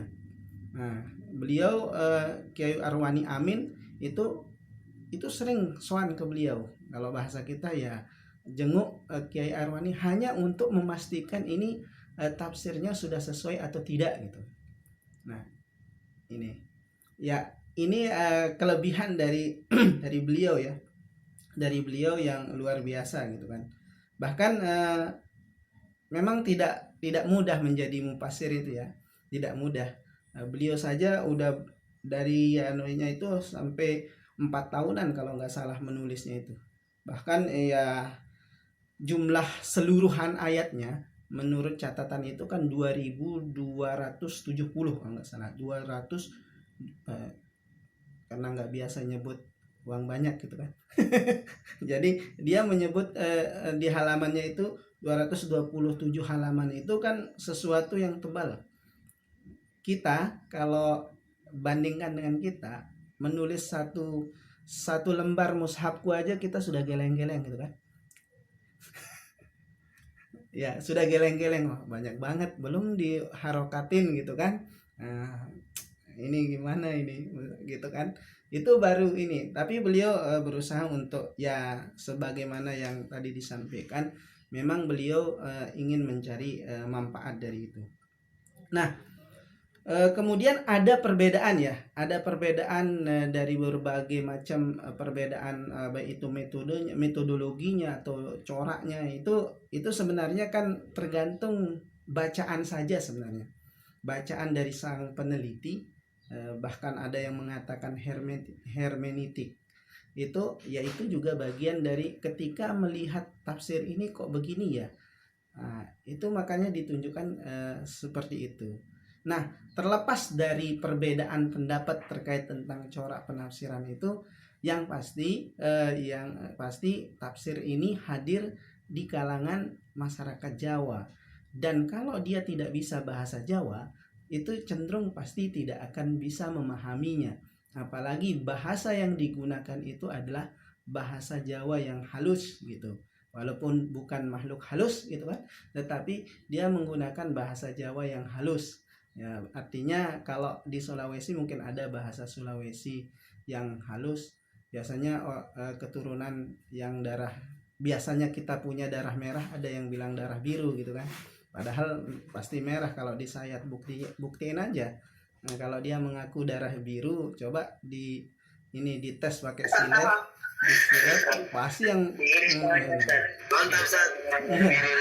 Saya setuju Sat. Ya itu dia. Jadi ya seperti itu. Nah, makanya kita nggak heran lah. Nah, kemudian kalau kita lihat ya, memang di dalam beberapa literatur itu tadi sudah banyak ya. Nah, tujuannya ya tentu saya meyakini sih sebenarnya kita ini kan sebagai peneliti, pengelihat atau apapun namanya ya. Ketika kita membaca satu tulisan itu, kita jangan berhenti sampai membacanya gitu. Artinya kita mengajak kita semua untuk baca itu ya bukan hanya sekedar baca itu. Saya bagikan ini bukan hanya sekedar baca, tapi kita melihat benar nggak sesuai dengan isinya. Nah, sayangnya kita pertama belum punya kitab tafsirnya gitu kan, sayangnya. Nah, walaupun kita punya, kalau nggak ada yang ngajar bahasa Jawa, pusing juga gitu kan. Sudah punya, pusing juga. Nah, ini harus baca ang-ong-anging gitu kan. Itu kan kawi gitu kan, Masya Allah. Jangankan kawi aja kita nggak punya gitu kan. Ya itu maksudnya. Ya itu ya pertama ya. Kemudian ya tentu kalau bahasa gandul atau jabar namanya kan, itu istilah-istilah yang terkenal di pesantren. Bahkan kalau kawan-kawan nanti nyebut Arab pegon itu kayak gimana gitu kan. Nah, itu kan tadi sudah dijelaskan sama kawan-kawan semua. Tapi nanti bisa dicari kalau ada nggak yang pengabdian ke Jawa. Coba dicarilah, minimal lihat gambarnya lah. Lihat Merapi. ya, Merapi, siapa tahu kan ada. Di grup.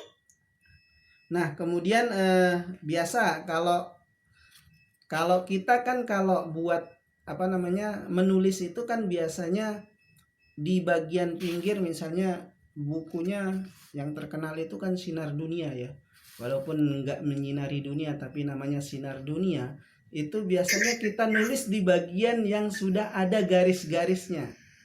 Nah ternyata para ulama-ulama dulu itu ya mungkin karena nggak ada Sinar Dunia zaman dulu, beliau menulis di bagian pinggir-pinggir. Jadi ditulis di bagian pinggir itu sehingga itu jadi tulisan juga. Jadi nggak ada kertas yang kosong kayak kita kan. Kalau kita kan satu mata kuliah itu bisa sampai apa namanya satu buku itu bisa 12 mata kuliah. Ini nyindir diri sendiri juga kan. Ya, mata kuliah seperti itu. Ya, jadi itu nanti bisa dibaca lah kawan-kawan semua ya. Jadi kemudian di antara cirinya ya, di antara cirinya itu biasanya di subbab itu ada biasa penjelasan. Kalau orang Jawa itu kan biasa ditulis misalnya, atau di kitab-kitab ulama dulu itu kan bilangnya tanbihun gitu kan. Nah, itu biasa di dalam tafsirnya seperti itu. Jadi kalau nanti penasaran ya mudah-mudahan ada yang bisa beli. Kemudian faedahnya biasa kan ada juga di kitab-kitab ulama dulu gitu kan. Kemudian kalau ada sesuatu yang sangat penting apa katanya muhimmatun gitu kan. Pokoknya ada lah, nanti bisa diteliti lah di dalam kitabnya itu. Nah kemudian kalau penafsiran ya tadi sudah dijelaskan. Bahkan kalau lihat secara khusus ya, secara khusus di dalam kitab-kitabnya ya banyak hal. Contohnya misalnya yang menarik itu pertama ya sama-sama kita nggak bisa bahasa Jawa, itu intinya. Ya itu intinya, saya juga nggak bisa bahasa Jawa. Nah, misalnya contoh yang kuliah Ayyuhal Kafirun ya, bahasa Jawanya iku surah makiyah ayate ono 6. Nah itu surat makiyah ayatnya ada 6 itu kan kira-kira. Kemudian kemudian golongan saking wong-wong kafir matur marang Kanjeng Nabi, segolongan dari orang-orang kafir matur kepada Nabi. Nah, matur itu menghadap kepada Nabi gitu. Ya Muhammad sallallahu alaihi wasallam, ayo sakil podo rukune baik salirimu nyembah sesembahi kita setahun, kita nyembah sesembahin iro setahun. Ya Muhammad, ayo sekarang kita pada rukun saja, kamu menyembah Tuhan kami setahun, kami menyembah Tuhanmu setahun. Kemudian lanjutannya, jalaran pangucape sang golongan saking wong musyrik iku surah iki temurun kang surasane dawuhe Muhammad sallallahu alaihi wasallam, hai wong kafir, sang saiki ingusan orang mungkin nyembah sesembahan iro kabeh, lan ugo iro kabeh ora mungkin nyembah sesembahan ingsun. Karena ucapan orang-orang musyrik itu, artinya surat itu turun maksudnya adalah katakan wahai Muhammad sallallahu alaihi wasallam, hai orang kafir, sekarang saya tidak mungkin menyembah Tuhanmu semua, dan juga kamu semua tidak mungkin menyembah Tuhanmu atau Tuhan saya. Lan moko utuwo suwok utuwo emben ingsun ora bakal nyembah sesembahan iro kabeh, lan siro kabeh ugo ora bakal nyembah sesembahan ingusun gitu. Dan nanti atau besok jauh nanti saya tidak akan, ini bahasanya begini, di bahasanya masih bahasa Melayu ya. Dan nanti atau besok jauh nanti saya tidak akan menyembah Tuhan kamu semua, dan kamu semua juga tidak akan menyembah Tuhan saya. Nah kemudian terakhirnya itu sarik iro kabeh namung kanggo siro dawe Islam ingsun kanggo ingsun duwe, sirik kamu semua untuk kami sendiri. Jadi diartikan sirik kamu semua untuk kami sendiri, ajakan itu Islam saya untuk saya sendiri. Nah artinya bahwa kalau kita lihat secara struktur penyampaian tafsirnya sebenarnya tidak jauh beda dengan penafsiran yang ada di dalam tafsir Jalalain. Akan tetapi karena ini digunakan dalam tafsiran yang berbahasa Jawa dan ini cenderung dengan tradisi Jawa yang sangat luar biasa, maka dibahasakan seperti itu. Apalagi tadi di dalam penafsirannya itu kan beliau tidak lepas dari kitab tafsir ya, tafsir Jalalain, kemudian tafsir Baidawi, kemudian tafsir Khazin, dan tafsir-tafsir Mu'tabaroh yang sangat yang tentu pada zaman itu lagi berkembang, dan rujukan para ulama kita tentu itulah yang sangat dipakai. Jadi sehingga itu bahasa-bahasa itu dimodifikasi menjadi bahasa Jawa, dan itu menjadi hazanah yang tercipta dari kitab tafsir yang kitab sastir Al-Ibris ini. Dan kalau kita melihat dari berbagai sudut pandang ya, nanti kawan-kawan bisa cari referensi yang lebih ya. Bahkan Harta pada saat beliau merevisinya, ini percaya atau tidak, tapi yang cerita itu kan ulama gitu. Ketika beliau sudah wafat, itu ternyata kitab beliau itu dikoreksi oleh beliau katanya. Percaya atau tidak, kan namanya wali itu kan nggak tahu kita ya. Dikoreksi sendiri oleh beliau. Lewat siapa? Lewat kiai yang tentu yang yang sama kiainya, bukan kayak kita gitu kan. Kalau kita kan kiai KO gitu kan, kalau ini kiai yang sudah kiai gitu.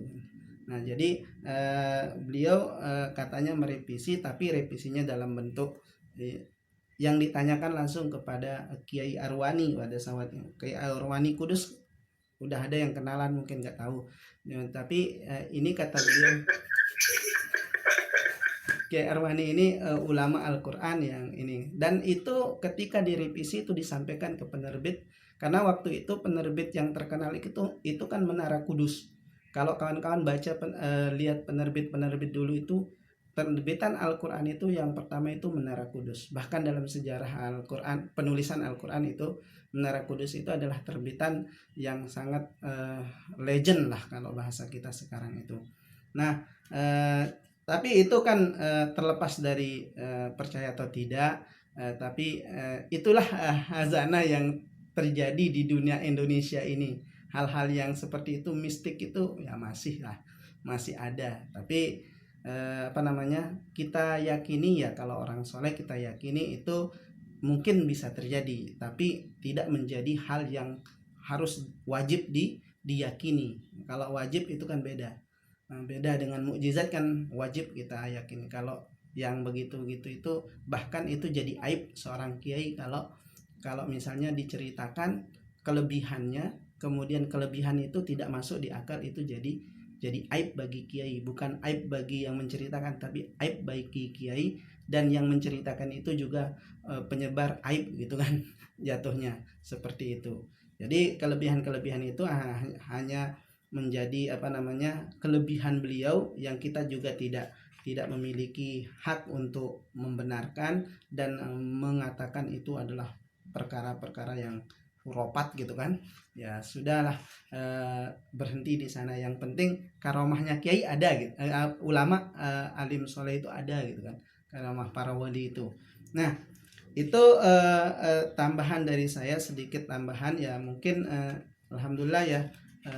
Tentu yang terakhir beliau ini kan orangnya bukan hanya berpatokan kepada satu model ya, tapi beliau ternyata otaknya main gitu kan. Otaknya main ya, sesuatu yang otaknya main itu biasanya daya pikirnya kuat. Nah, satu yang mungkin nanti bisa dicari ya sumber utamanya, tapi beliau ketika menulis tafsir ini dan menulis buku-buku yang lain, ditanya oleh salah satu kiai, "Wahai kiai," kan, beliau mengatakan begitu, "kamu ini," kalau bahasa kita itu, kamu ini kok rajin sekali nulis gitu kan. Emang gimana sih kalau nulis gitu kan. Nah, spontan beliau mengatakan kalau mau nulis itu nggak usah niatnya lillahi ta'ala. Wah, kiai ini kan kiai yang satu ini langsung berontak. Wah, gimana ceritanya mengerjakan sesuatu karena lillahi, tidak karena lillahi ta'ala, kata beliau dengan santainya gitu kan.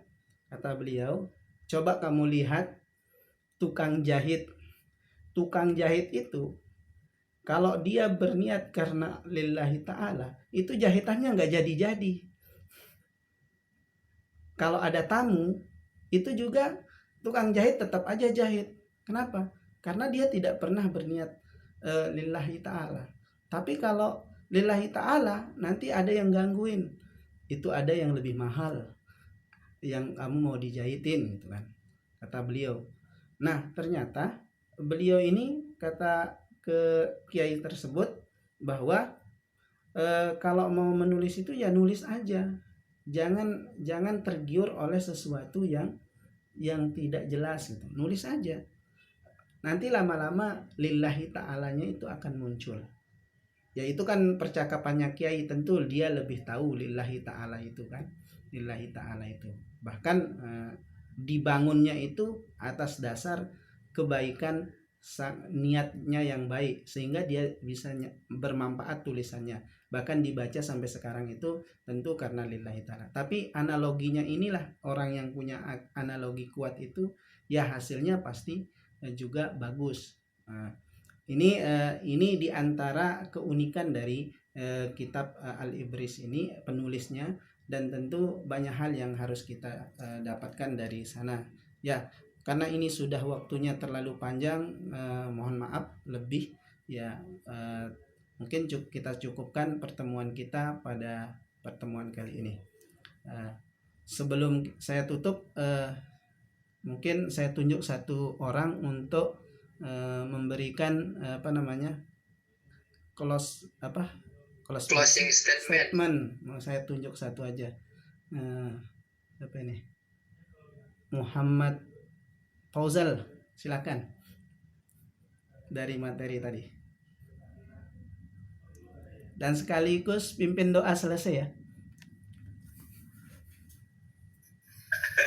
Bisa Ustaz. Aman. Ya, silakan. Fauzal. Ya, silakan. Ya.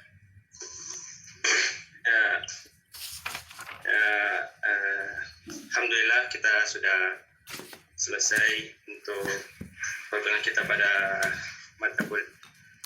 pada kajian kita pada malam ini atau kuliah kita untuk membahas tafsir Al-Ibris mulai dari awal sampai akhir.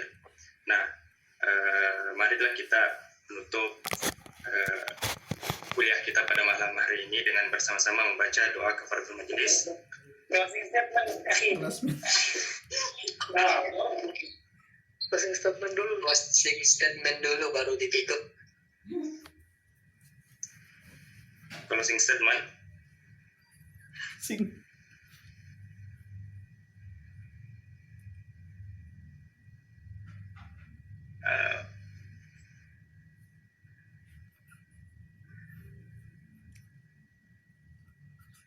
Penengi dan perhatian berarti.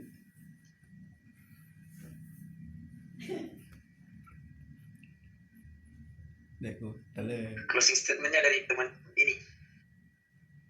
Dari materi. Ya, dari materi yang tadi disampaikan, mungkin ada kesimpulan akhir dari pertemuan kita. Satu kalimat atau satu paragraf nggak apa-apa.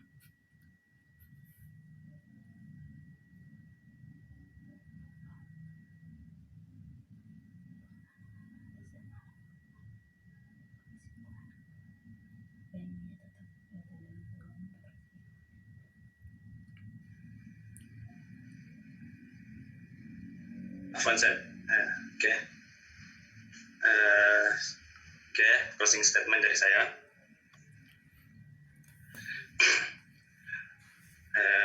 Istri Mustafa adalah seorang ahli penafsir Al-Quran yang memiliki metode dan karya yang sangat berpengaruh.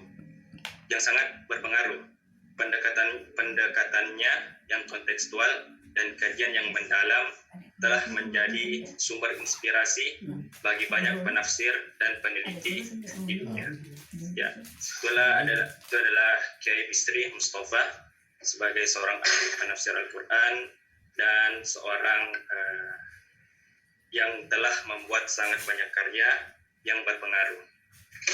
Beliau adalah seorang tokoh Muslim progresif yang memiliki pengaruh di Indonesia dan bahkan sampai ke luar negeri.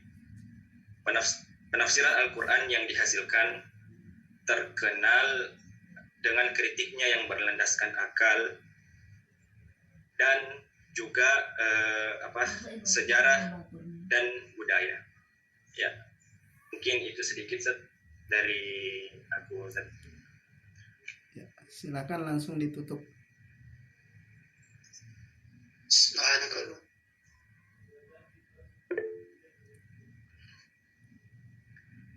Oke, nah itu adalah tadi sedikit closing statement dari aku pribadi berdasarkan apa yang telah disampaikan tadi. Nah, untuk itu marilah kita mengakhiri kuliah kita pada malam hari ini dengan bersama-sama membaca doa kafaratul majlis. Subhanakallahumma wa bihamdika